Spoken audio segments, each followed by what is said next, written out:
Bitcoin cierra un nuevo día subiendo un 5% y se sitúa a tan solo un 10% de un nivel de techo importantísimo. En el vídeo de hoy voy a hacer un análisis de la última hora de Bitcoin, donde comentaré qué puede significar que Bitcoin siga subiendo y se acerque a dicho nivel. Además, analizaré un par de métricas importantes, comentaré un dato económico reciente que también es trascendental para el desarrollo de este mercado y en la parte final del vídeo hablaré de diferentes ideas de trading en las que me estoy fijando desde hoy mismo. Bueno, antes de pasar a comentar métricas y datos económicos, quiero hacer un análisis de la última hora de Bitcoin para actualizar qué está pasando con Bitcoin, qué está pasando con el mercado de las criptomonedas y qué es lo que podemos esperar a partir de ahora. Y es que ayer literalmente vimos una nueva subida de un 5,03%, que se suma a la subida de antes de ayer de un 5,01% y a las subidas progresivas que hemos estado viendo estos últimos días y semanas atrás. Entonces, la situación actual es que estamos llegando, en mi opinión, a lo que es el primer techo importante, más allá del nivel de los 30.000, 32.000 puntos que ya estuvimos comentando.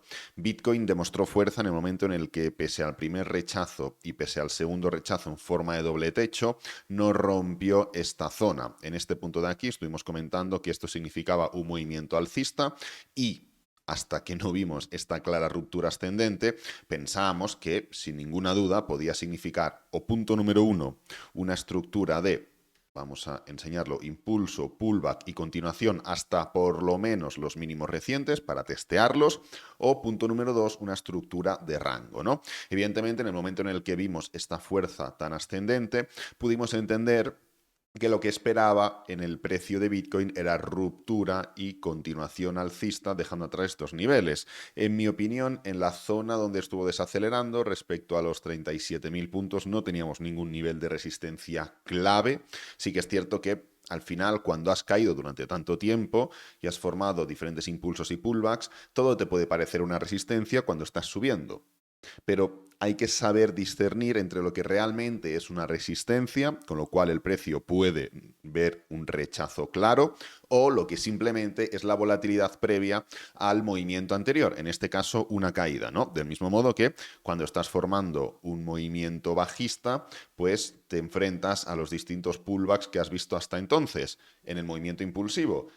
Y hay que saber diferenciar entre lo que es un nivel de soporte y lo que es simplemente volatilidad. Pues bien, ¿por qué actualmente creo que este punto de aquí, exactamente los 47.000 y pico, no es un número redondo exacto, pero sí que es verdad que lo podemos representar con los 47.100, 47.200, ¿no? Porque este punto de aquí sí que me parece un nivel de resistencia. Y, por ejemplo, este punto de aquí, en el que nos encontramos anteriormente, lo voy a poner por aquí, donde el precio estuvo desacelerando, no me parecía un nivel de resistencia. Bueno, simplemente porque aquí en el momento en el que nos encontramos ahora, no solo se une un elemento clave, que es el nivel de 0,75 de Fibonacci, que como tal ya es una zona que muchos traders van a tener como referencia, ya que prácticamente todo el mundo utiliza Fibonacci, y también fue un nivel clave en el anterior ciclo, donde el mercado, después de recuperarse con tanta fuerza, llegó al nivel de 0,75 y dio un movimiento bajista. No solo me parece importante por ese nivel como tal, sino que también creo que este máximo de aquí fue el primer máximo decreciente claro que confirmó el cambio de tendencia. Fue el primer punto en el que muchos traders se vieron atrapados. Fue el primer punto en el que muchos traders, yo incluido, nos pusimos cortos en swing.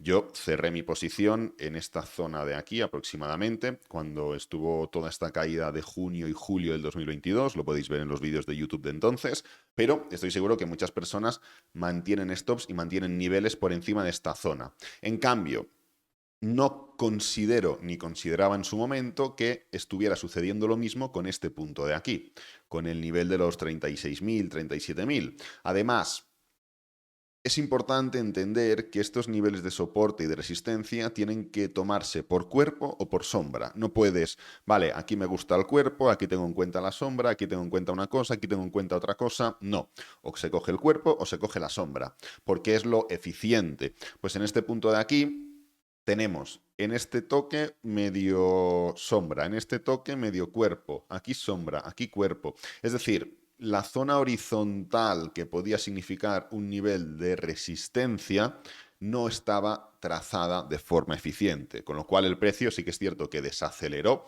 porque había parte del mercado que entendía esa zona como resistencia y se puso corto o lo que fuera, pero terminó rompiendo. ¿Por qué no nos pusimos cortos? Pues bueno, ya desarrollé en un vídeo completo por qué no me estaba poniendo corto en Bitcoin y sí que me estaba poniendo corto en activos estadounidenses. Luego hablaremos de diferentes ideas de trading. Pero bueno, independientemente de eso, estamos llegando a un nivel de resistencia que sí que es resistencia por los motivos que comento, pero hay más datos a tener en cuenta. Si venimos aquí, esto siempre me preguntáis, son indicadores privados de pago, así que no los vais a poder encontrar en TradingView. Vamos a tener en cuenta este de aquí. Simplemente lo que hacemos es dividir lo que está pasando con el precio con la media móvil de 200, no, perdón, de 20, ¿vale? Y nos sale este indicador, nos sale este pequeño gráfico.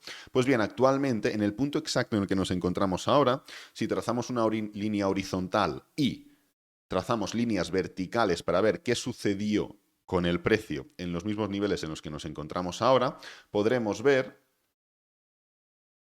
que en la mayoría de ocasiones, cuando estamos llegando o nos enfrentamos directamente al punto en el que nos encontramos ahora, dividiendo el precio entre la media móvil de 20 semanal, pues bien, en prácticamente todos los puntos el precio formó un movimiento correctivo.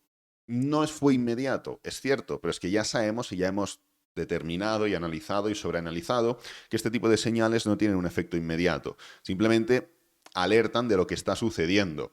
Entonces, aquí, por ejemplo, en el año 2019, llegamos al punto en el que nos encontramos ahora. El precio subió un 74% antes de, desde el mismo punto, formar una caída, vamos a tenerla en cuenta, de un 55%. O es que lo que vimos en el año 2020, si no hubiera venido lo que vino, no hubiera sucedido. Bueno, pues da igual, independientemente de esto. Caída del 25% desde el nivel.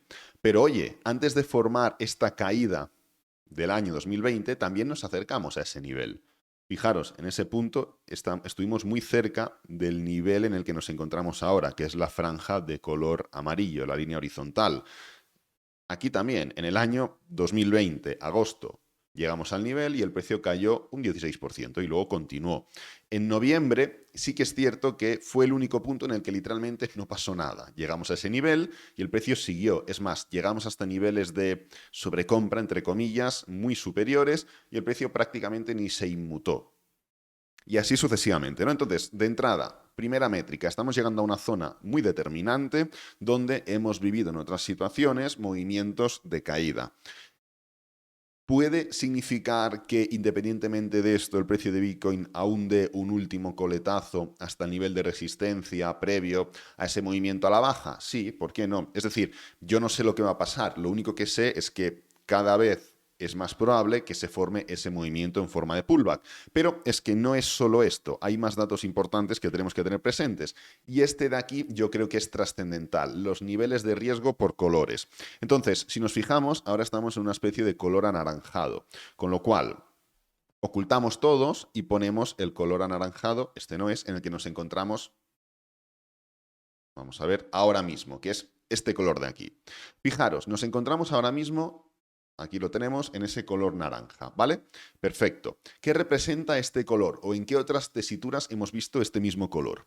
En el pico del mercado alcista del año 2011. En prácticamente la sobrecompra o de las sobrecompras más grandes que hemos visto en la historia de Bitcoin, en abril del 2013 y posteriormente en enero del 2014, previo al mercado bajista. En la siguiente sobrecompra tan importante que vimos, en el mercado alcista que duró desde el 2015 hasta el 2018. Fijaros, las mismas redondas de riesgo de color naranja y en la parte final del mercado alcista previo a la caída. En el máximo alcanzado en julio del 2019, previo a ese movimiento bajista. En los últimos coletazos del anterior mercado alcista, 2021, mitades de 2021. Y ahora nuevamente volvemos a este mismo punto. Nivel que solo hemos alcanzado en tres tesituras diferentes. Tesitura número 1, finales de un mercado alcista. Tesitura número 2, últimos coletazos después de una gran sobrecompra en la parte final de un mercado alcista. Tesitura número 3, en la réplica de la acción del precio que tenemos respecto al año 2019. Creo, comento y quiero hacer ver que lo que podemos esperar es el mismo movimiento que en el año 2019.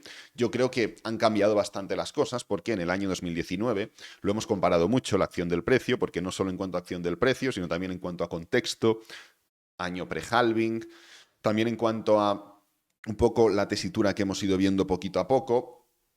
Y las métricas que habían debajo de este análisis técnico de Bitcoin nos indicaban que había muchas similitudes, pero ya hemos visto una diferencia clave, y es que en 2019 lo que vivimos fue esto.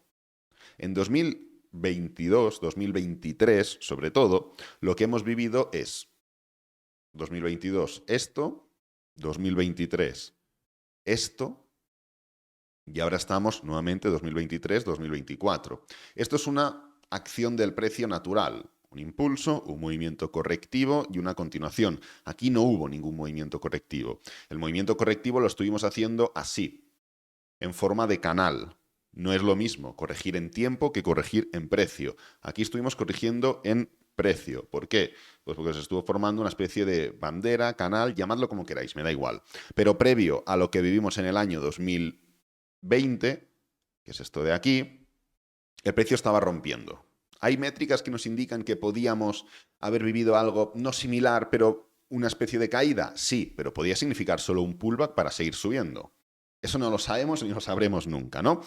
En cambio, en este año 2023 hemos hecho un pullback en tiempo.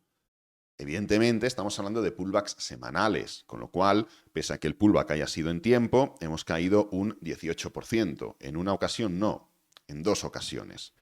Pero claro, ¿qué comparación tiene un 18% con literalmente un 72%? Pues no tiene ninguna, ¿no? Entonces, dejando un poquito de lado la última hora de Bitcoin y antes de pasar a las ideas de trading, quiero analizar un dato económico importante. Quiero analizar la última hora del SP500, quiero hablar de índices en Estados Unidos y quiero hablar del oro. Entonces, si venimos por aquí, estas son las ofertas de trabajo. Las ofertas de trabajo simplemente es un dato que se refiere a la cantidad total de vacantes de empleo que no han sido cubiertas durante el último día del mes, el último día hábil del mes, ¿vale? Esto es el dato. Evidentemente es un dato que está muy relacionado con la tasa de desempleo, ya que con un número elevado de propuestas vacantes es más probable que la tasa de desempleo se mantenga bastante baja. Esto es así, ¿no? Pero claro, en este caso estamos viendo cómo las ofertas están disminuyendo, no están siendo elevadas. Hasta principios del año 2022 sí que eran elevadas, pero ya estamos en ese claro movimiento bajista. Del mismo modo que la tasa de desempleo no se está manteniendo baja, está, como puedes comprobar, incrementando, formando un claro movimiento ascendente desde hace ya bastante tiempo. Me voy a sacar la cámara un segundo para que se pueda ver correctamente. Aquí lo tenemos. Hemos ya tocado ese suelo y hemos dejado de hacer un movimiento plano para empezar a hacer máximos y mínimos crecientes. Creo que si esto fuera una criptomoneda, todo el mundo estaría pendiente de un repunte, ¿no? Pero bueno, ahora volvemos a esto porque hay una relación muy interesante que ya hemos tratado en otras ocasiones, pero que viene como anillo al dedo respecto a el desempleo, etcétera, etcétera, ¿no? Entonces, si vamos mirando los diferentes sectores, pues estos son diferentes sectores de cualquier país, en este caso es Estados Unidos, pero non-farm, empleo privado, pues yo qué sé, construcción. Fijaros un poco en la gráfica, ¿eh? Manufactura y así sucesivamente, ¿vale? Podemos estar viendo cómo independientemente del empleo en el que nos encontramos, o mejor dicho, del sector en el que nos encontramos, el movimiento es descendente. Pero ¿qué pasa si lo analizamos en un mes a mes, o año a año, mejor dicho, y lo vamos a poner porcentual? Estamos viendo cómo la caída es grave, es importante. Y pese a que estamos viendo una caída en este dato económico tan determinante, en el SP500 no estamos viendo una caída. Fijaros, job opening para abajo, para abajo, para abajo. Esto es porcentualmente cambio anual. Vale, perfecto. Pues independientemente de que el movimiento es bajista, el SP500, la línea de color azul, es ascendente. Y esto es algo que no es habitual, ya que como puedes comprobar, en los momentos en los que esto se mantiene tanto por aquí abajo, lo que vemos son caídas importantes en el SP500. Y no solo caídas, sino que esta franja de color gris significa recesión. Con lo cual estamos viendo un movimiento contrapuesto a lo que se supone que deberíamos estar viendo. Es más, si vamos directamente a comparar, lo tenemos por aquí, el SP500, ¡pam!, con lo que voy a poner es la tasa de desempleo, un dato interesante que ya hemos tratado y comparado en otras ocasiones. Lo tenemos por aquí, nueva escala de precios. Podemos ver cómo en los momentos en los que la tasa de desempleo incrementa, lo voy a marcar, las líneas, bueno, ya las tenemos marcadas, las líneas de color blanco y las líneas de color verde son los momentos en los que la tasa de desempleo incrementa. ¿Qué pasa con el SP500? ¡Pam!, que forman movimientos de caída importantes. Y en los momentos en los que la tasa de desempleo no es que incremente, sino que se vaya para abajo, aquí tenemos uno, aquí tenemos otro, aquí tenemos otro. ¿Qué sucede con el SP500? Sube. Entonces estamos viendo literalmente el movimiento opuesto a lo que podríamos esperar que esté haciendo el SP500. Por eso, en el punto en el que nos encontramos, y esto lo vamos a utilizar de antesala para las ideas de trading, creo que es más que interesante estar pendientes de movimientos correctivos. Estamos formando, y es cierto, hemos roto un patrón correctivo clave, determinante, pero estamos en nivel de resistencia, después de sobrecompra y desacelerando. Este movimiento de aquí es más que probable. De entrada, para esto. Eso es así. De entrada es un movimiento correctivo para seguir subiendo. O al menos es como yo lo veo. ¿Por qué? Pues bueno, porque del mismo modo que lo estamos viendo así en gráfico diario, vamos a hacer una réplica para que lo veáis en otra temporalidad. Lo copio y lo pego aquí. Fijaros, ¿eh? ¿Qué diferencia hay? Explícamela. Entre esta estructura diaria que estamos viendo ahora y esta estructura semanal. ¿Qué vimos en esta estructura semanal? Un movimiento impulsivo y un movimiento impulsivo. Un movimiento correctivo y un movimiento correctivo. Una ruptura de ese movimiento, una ruptura de ese movimiento. Una desaceleración en nivel de resistencia, una desaceleración en nivel de resistencia. Un movimiento a la baja. Lo que podemos esperar a continuación en Estados Unidos es un movimiento a la baja. Que lo quieras ver, que te apetezca, que te guste, que tu influencer favorito diga esto, que Michael Saylor diga no sé qué, da igual, eso va aparte, pero en cuanto a acción del precio, en cuanto a patrón, en cuanto a estructura y en cuanto a probabilidad, lo que podemos esperar es esto.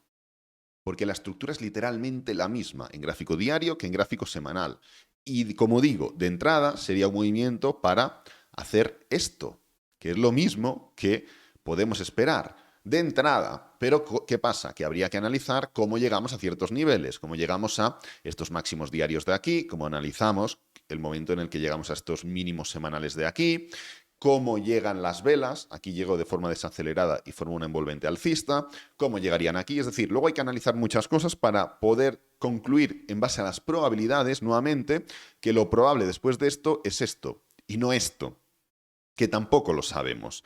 Entonces, en relación a esto, salen muchas ideas de trading, salen muchas posibilidades. La primera y más obvia es esperar que, bueno, esto ya lo borro luego, en gráfico diario podemos formar este movimiento en pullback para seguir con la tendencia alcista. En Trading Lab tenemos muchas estrategias que van a favor de esto que estoy comentando, con lo cual, en el medio-largo plazo podemos estar pendientes de compras para buscar continuaciones. Pero ¿y en el corto plazo? Bueno, del mismo modo que ya nos pusimos cortos en Nasdaq, del mismo modo que entramos en este movimiento bajista, desaceleración y reversión en Nasdaq, de momento está confirmando esa tendencia bajista, pero necesita más validación. Ahora estamos en un nuevo movimiento en forma de pullback, donde pues muchas personas aprovecharán para ponerse cortos, ¿no? Del mismo modo que yo me puse corto aquí.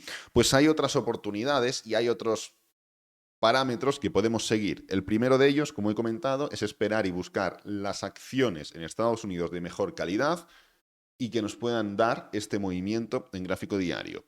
La segunda es esperar y buscar las acciones en Estados Unidos que no hayan iniciado de forma contundente este movimiento, como por ejemplo tenemos por aquí DHR. Aquí ya tenemos el primer movimiento bajista y estamos formando el pullback. ¿Pullback para qué? Pues hombre, para seguir cayendo, al menos en cuanto a probabilidad. Pero esto pasó durante el día de ayer. Hasta ayer podíamos estar pendientes de ejecutar el trade en esta parte superior. Pues de este modo habrá tantas otras. Pero es que aún hay más allá de esto. Y es que podemos irnos directamente a oro, a plata y ver una estructura similar. Nivel de resistencia en el oro, una de las resistencias más importantes que tiene el oro, bueno, una no, la más importante en gráfico mensual, aquí lo tenemos, high test en gráfico diario, envolvente bajista, ruptura y mínimos decrecientes, aquí lo tenemos. Pues bien, en el oro estamos pendientes o podemos estar pendientes de esa estructura, de ese primer impulso, de ese pullback para buscar esa continuación. Esto es una acción del precio bastante válida que, como mínimo, nos puede llevar en el oro hasta los 2000, 1980 aproximadamente. Del mismo modo que en la plata. La plata creo que está formando un movimiento más limpio. La desaceleración, la envolvente bajista, que se come 1, 2, 3, 4, 5 velas anteriores. Nos ponemos por debajo de prácticamente todas y cada una de ellas. Y en gráfico de 4 horas, pues tenemos una estructura mucho más limpia. Ese impulso, ¿en qué podemos esperar a partir de ahora? Pues ese pullback para esa continuación a la baja. Nuevamente, así es como funciona, así es como va el mercado. Del mismo modo que cuando estuvimos rechazando niveles de soporte en este punto de aquí, lo que vimos fue pues un impulso, un pullback y una continuación. Pues ahora que estamos rechazando niveles de resistencia, un impulso, un pullback y una continuación. Entonces, en cuanto a ideas de trading, el primer punto en el que me estoy focalizando es en cazar a corto plazo esos movimientos correctivos desde niveles de resistencia, ya sea desde la parte superior o ya sea desde un impulso y un pullback en gráfico horario. Segundo punto, esperar a ver cómo se desarrollan esos movimientos a la baja para entrar en swing en largo. Tercer punto, materias primas, oro y plata. Buscar esos movimientos correctivos para de entrada buscar una continuación que puede llevar a los niveles que ya hemos comentado. Este vídeo lo voy a dejar por aquí, espero que te haya gustado, que te haya servido, que es lo importante. Si es así, dale me gusta, suscríbete, compártelo con amigos, con la familia y nos vemos en el próximo vídeo. Adiós.